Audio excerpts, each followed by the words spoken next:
am I looking? Yo, what's up, YouTube? It's Nate from Team Learning and Growing, here with our very own Jose, who got top 4, top 2 at the TooManyGames regional for Dragon Ball. This past weekend, we finally got him to sit down and go over his SS3 Reboot deck profile, and you know, he did really well. You know, he was the only one of Team Lag to top 4 or top 16 even. And so, you know, we're gonna go over his deck profile, and here we go. What's up? Okay, so this is Son Goku. He's amazing. He's a protagonist of the series. On the front side, he ramps, and on the flip side, he untaps 3. So that's really good. First card we have is Majin Buu. 4 of. He keeps you in the game. It's defense. It's offense. It's the best card in the game, probably. You think it's the best card in the game? In the game, probably. Wow, that's a tall order. Or in blue at least. And so it also lets you untap 4 on your awakened side instead of just 3, right? Cause, that's factual. Because the Buu Unison, it untaps 1 itself, and then the leader, at the end of your turn, when he's awakened, he untaps 3, and it caps you at 6 energy. That's factual. So, this other Unison is just kind of like a filler card, but also sometimes it's better than Buu Unison because. What does it do? It's 20k dual attack. That's pretty much it. And when it's in rest mode. What else does it do? It does something else. It does a lot.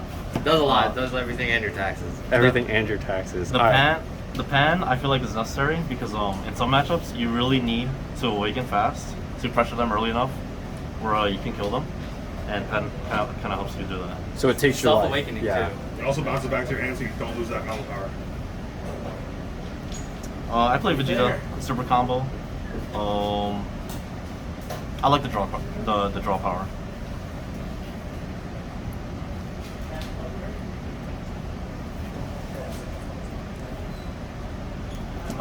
For Gohan, for Vegeta, these try to stop your opponent, and if it does, great. If it doesn't, hopefully you have another one to stop them. That's about it. And ready to rumble. They're pretty expensive negates. Obviously 3 and 4 mana each, but your leader untaps, so like you can still be aggressive and have that mana for defense also.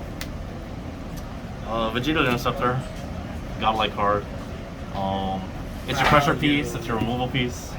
You don't keep it in every matchup, but in the matchups where you really want it, you do keep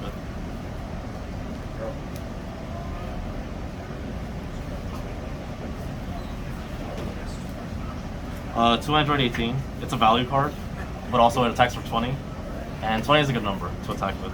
Oh, I also forgot to mention when you attack with your leader, you're a 20k attacker, so that's really good. In a lot of matchups, you'll try to like attack with 20s and win the game, and just doing that slowly wins you the game. Literally every body in the deck is almost everybody in the deck is a 20k swing. 2-wave to push for game. Sometimes it's just removal.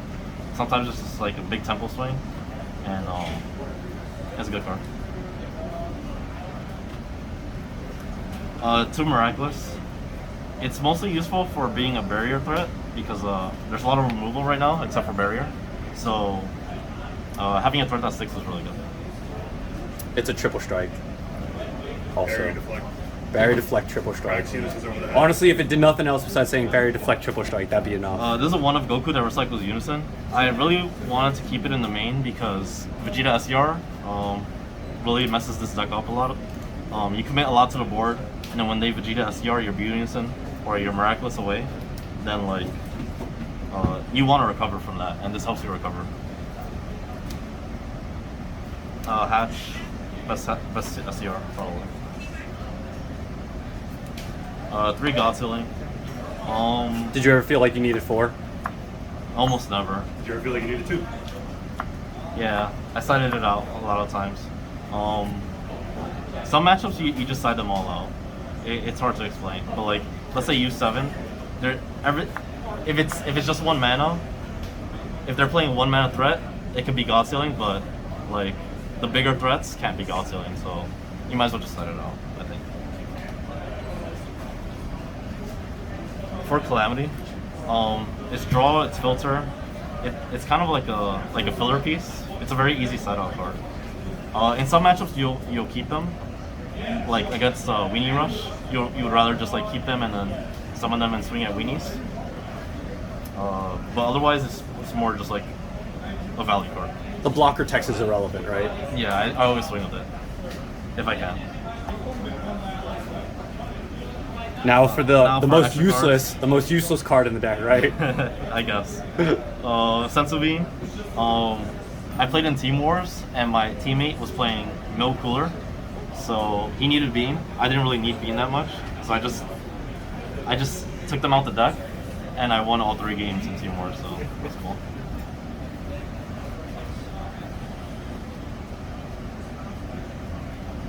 Uh, 4D Magic.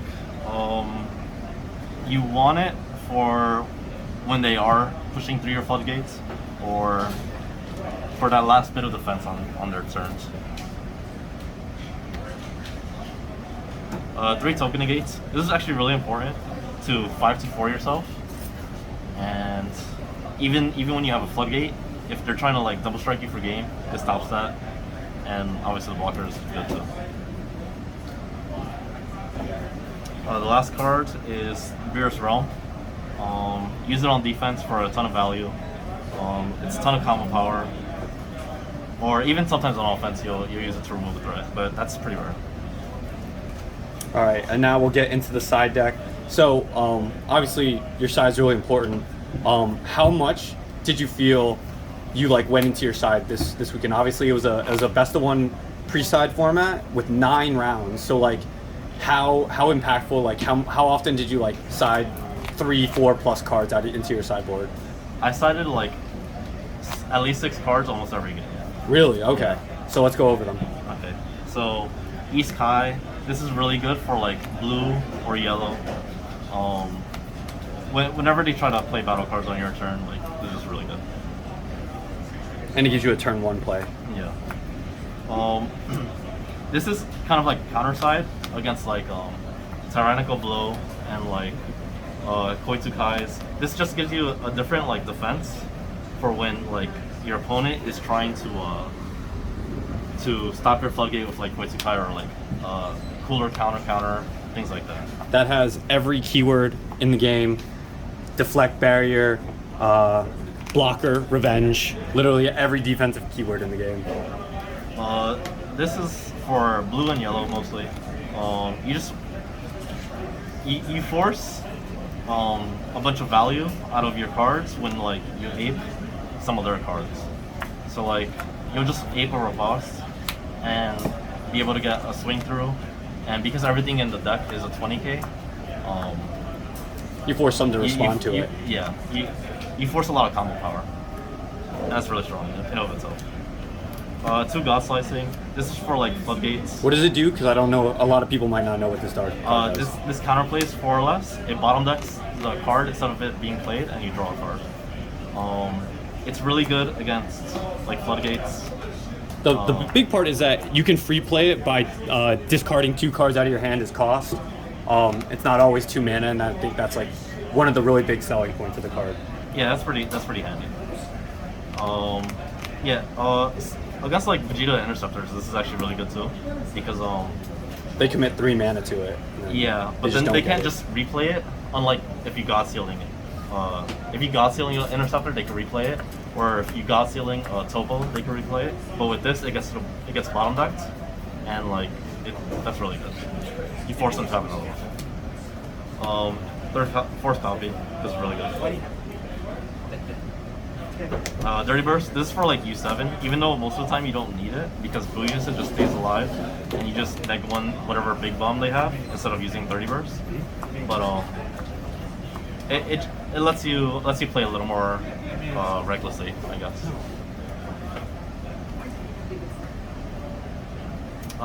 These are more barrier threats, which I really like. It's just a 20 double barrier, which is all it really needed. The other effect never came up, but against GT I always sided it in. Against yellow occasionally I would side it in, if they didn't have barrier removal. 2 Vegetas. It's just a longer value card. Most matchups you don't want to like outvalue them. You just want to kill them.